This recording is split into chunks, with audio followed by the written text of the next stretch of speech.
How much can you take away then from what it is? Or do you look at it and say, OK, you've ended 2021 on a high, you can progress forward and this is a good way to do so into the new year? I mean, I don't really know what we're going to take away. I mean, what we're taking away is there's going to be still going to have to be a lot of changes at Man United for them to reach the levels that Liverpool and City in particular have reached. The longer Ralph Rangnick's in, when they start to play better teams, we might get a better gauge. But they just needed to get a win because we've had a week where they played horribly at Newcastle. Should have been beaten probably. There have been leaks to the press about training methods and all that sort of stuff. We talked about it in yesterday's show. So he could have ill afforded to have another bad result against a team who are struggling in Burnley. One win this season. So it was just about winning, wiping the slate clean for 2022 and then start again. But nothing changes to yesterday. Anybody who doesn't want to pull the weight in that squad, he's going to have to figure it out quickly. And to be fair, it looks to me as if I don't think he's frightened of making those decisions. And quite frankly, if Bruno Fernandes doesn't play a bit like Paul Pogba and they're winning, so be it. So be it. They've got younger, fresher legs. Sancho needs a run of games if you're going to get the best out of him.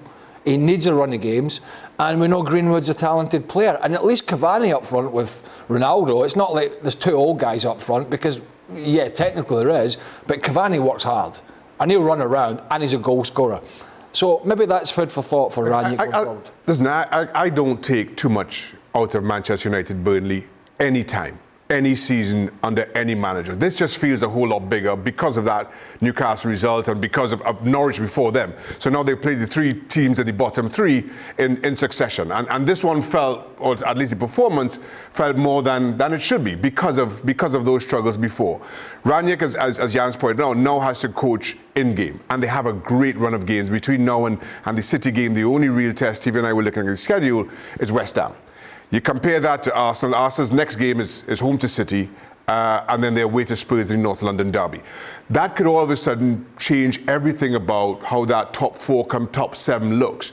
And Manchester United might be sitting fourth and feeling a lot better than maybe some of their football deserves. But between now and March, you've got 2 full months of games that are testing but very winnable to get this right. Because despite the result against Burnley, it's Burnley. I think one of the worries I would have for them is, the cornerstone of this team this season was supposed to be the Varane-Maguire partnership, right? That was where it was going to start.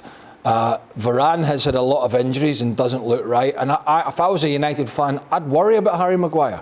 His confidence, his form, he looks hesitant to me. And even Chris Wood at times is just boshing him around the field. So that's a concern for me, that area. And actually, when you look at that, that basically tells you've got to play 2 defensive midfielders in front of that back line because it is suspect, which completely changes what you're doing with the likes of Bruno Fernandes.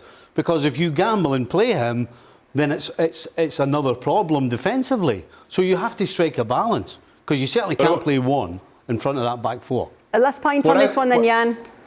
Now, just thinking of the things that Rangnick has pointed at in the media. He's very open in his press conference. He talks about everything. That is the Rangnick way. He likes to be open about everything.